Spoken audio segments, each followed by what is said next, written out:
Llega uno de los momentos esperados, la mesa ancha aquí en esta primera emisión de noticias.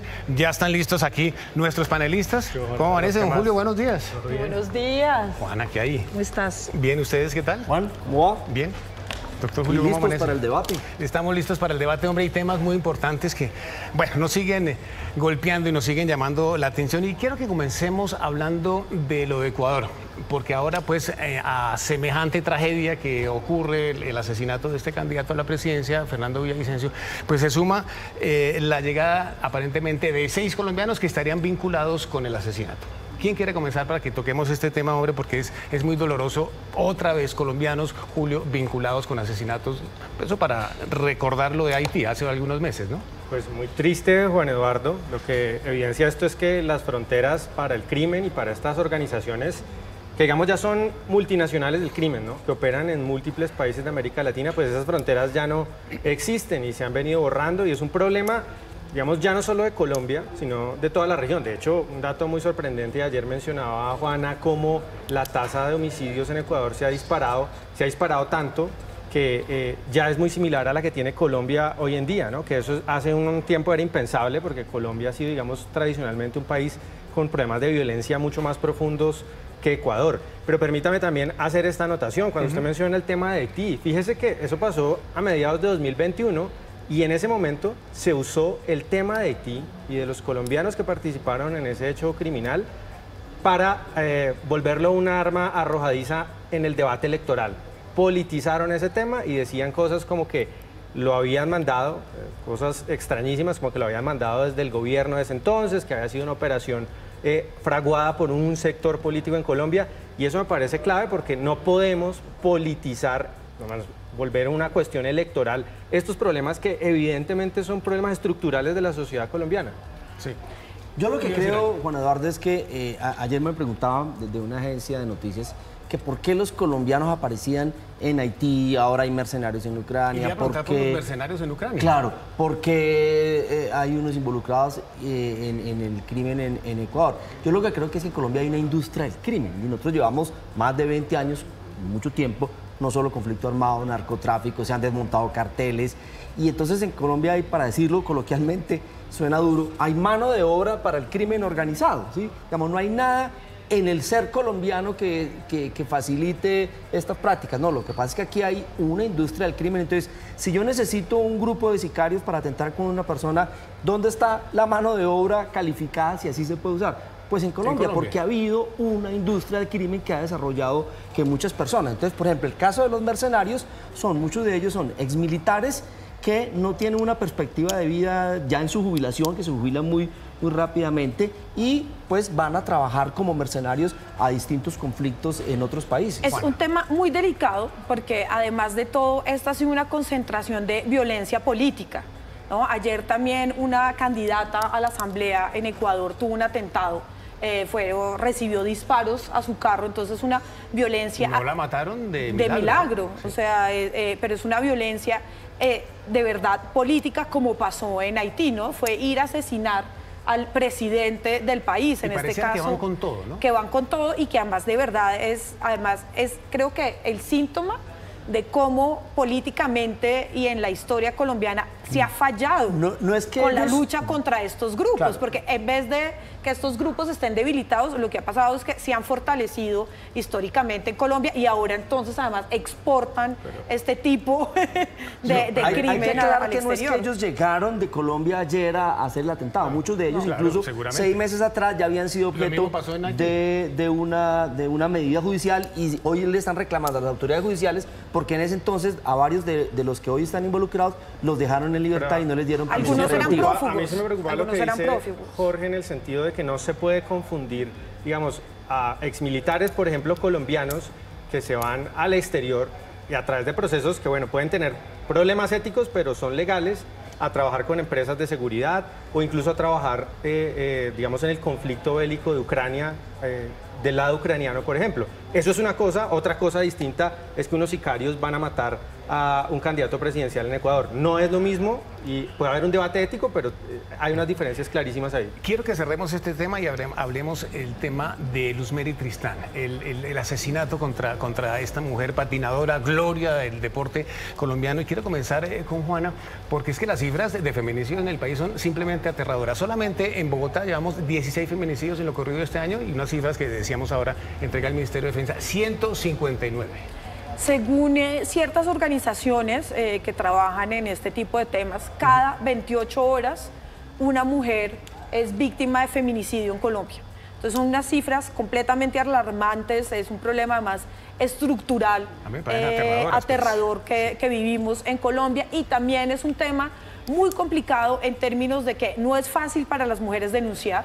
O sea, cuando se llega a denunciar, en los casos de que toman la decisión de denunciar, porque nuevamente la violencia basada en género que lleva a feminicidio es alrededor, es la gente con la que se convive, son los familiares, es la pareja sentimental, la expareja sentimental. Entonces es muy difícil denunciar, y cuando se denuncia, las autoridades no siempre son las más receptivas y atentas a este tipo de denuncias, porque no tienen la formación para atender este tipo de situaciones. Juana, voy con Julio, porque hay un tema aquí que llama mucho la atención, que es aterrador, que es el tema de los celos, un tema que históricamente ha hecho y deshecho. Resulta que aquí el componente de los celos en una relación muchas veces termina en una situación de esta, unos celotipia de un gran tamaño, pues termina con una tragedia como la que hemos visto con Luzmeri Tristán, por ejemplo. Sí, sin duda es un problema cultural profundo, y a mí me gustaría también reflexionar sobre el papel no solamente del Estado, sino de los ciudadanos particulares, ¿no? De hombres y mujeres que a veces podemos ser espectadores de estos casos de violencia. Hay un dato que me llamó la atención, Juan Eduardo, es que según la Procuraduría, el 38% de los casos de feminicidio fueron perpetrados por personas conocidas de la víctima, ¿no? El esposo, suele suceder, un sí, familiar, etcétera. Hablamos de 20.000 casos de violencia intrafamiliar al año. Yo siento que la sociedad, los ciudadanos están fallando a la hora de poner en conocimiento de las autoridades esos casos. Y una frase que se dice mucho: esos son problemas de pareja, como para lavarse las manos cuando se ven esos casos, y ahí los ciudadanos también tienen que jugar un papel. Hay una cosa, Jorge, que llama mucho la atención, y es que muchas veces la víctima dice, bueno, yo no más con usted, y la frase es no más, yo no sigo más con usted, yo no más violencia suya contra mí, y resulta que eso tampoco se le para bolas y eso termina en otra tragedia. El caso, por ejemplo, de la mujer asesinada en Unicentro. Ajá. Ella se había separado de su pareja, inclusive tenía una caución policial para que no se acercara. La administración del centro comercial sacó 2 veces a la persona, pero insistió tanto que la encontró y la mató, lo que indica que la ruta de protección no es lo suficientemente eficaz como se plantea. Creo que, y ahí agregaría solo 2 cositas, las autoridades nacionales y locales no están haciendo lo suficiente para enfrentar el tema del feminicidio, y me llamó mucho la atención a las alertas no le paran bolas. Cómo algunos medios de comunicación siguen informando de estos temas con un lenguaje inapropiado, con un lenguaje machista, hablando, por ejemplo, de los amores difíciles de Luzmeri Tristán. No, casi como responsabilizando. Ayer todavía un medio hablaba de el prometido de Luzmeri Tristán. O sea, el prometido es el feminicida de Luzmeri Tristán. Entonces yo creo que es una reflexión como para los medios de cómo informar sobre estos temas tan complejos. Muchas gracias, señores. En segundos nos volvemos a encontrar ahí en el sofá. Vamos a tener un tema también muy interesante, la segunda parte de la mesa ancha. 7:05, hacemos una pausa. Estamos en directo, regresamos en segundos. 7:21, estamos en la segunda parte de la mesa ancha, otra vez aquí con nuestros analistas. Y yo quiero pero sí tocar un tema muy importante. Ustedes recordarán, señores, que hace un par de semanas la procuradora le dijo al presidente debe suspender al alcalde de Riohacha. El presidente dijo, pues así rápidamente dijo, no lo va a suspender. Ahora hay una decisión de la Corte Constitucional que faculta a la procuradora para suspender a funcionarios que son elegidos por voto popular. Yo quiero hablar sobre ese tema, Jorge. Pues a ver, le da de nuevo la Corte Constitucional la razón a la procuradora en el sentido de que la Procuraduría tiene competencia para suspender a elegidos popularmente e incluso destituir e inhabilitar. ¿Cuál va a ser el problema? Si el gobierno debe tener algún problema. Si el gobierno va a acatar esta nueva sentencia de la Corte Constitucional, y si no, pues eso se va a ir a lo que llamamos coloquialmente un choque de trenes, porque la procuradora puede incluso iniciar una acción de desacato del presidente por incumplimiento de su orden. Juana, ¿por qué no podría el presidente no acatar esa decisión? Viene de la Corte Constitucional. Bueno, porque el presidente ha estado defendiendo el fallo de la Corte Interamericana, ¿no? Y siempre ha defendido el derecho a ser elegido. Y aquí entonces yo creo que, pues, como dice Jorge Iván, tiene y es preferible que acate lo que acaba de decir la Corte, pero puede no hacerlo defendiendo una vez más el fallo de la Corte Interamericana. Sí. Julio, su buen ojo analista apunta a qué, en este caso, específicamente con el presidente de la República. Pues ojalá que acoja este fallo de la Corte. Es una derrota, Juan Eduardo, dura para Petro. Es que no nos olvidemos que esto es una pelea, digamos, casi personal del presidente. ¿No institucional? También institucional, sí. Pero es una pelea muy personal del presidente, porque la pelea de él era por haber sido destituido, suspendido por la Procuraduría en su momento cuando era alcalde de Bogotá, y eso ha sido un punto de honor importante para él. Ya una pelea que lleva meses, ya años en esto, y ahorita la Corte Constitucional le dice no tiene razón. Y es clave pues, que el gobierno, para evitarnos un choque de trenes, suficientes problemas tenemos en Colombia, pues que se acoja a esta sentencia y nombre, por ejemplo, al alcalde sustituto de Riohacha, que no lo ha querido hacer. Sí, bueno, lo que sí es cierto es que tenemos que esperar a ver cómo va a terminar eso. Hoy es viernes de recomendaciones. ¿Quién quiere comenzar?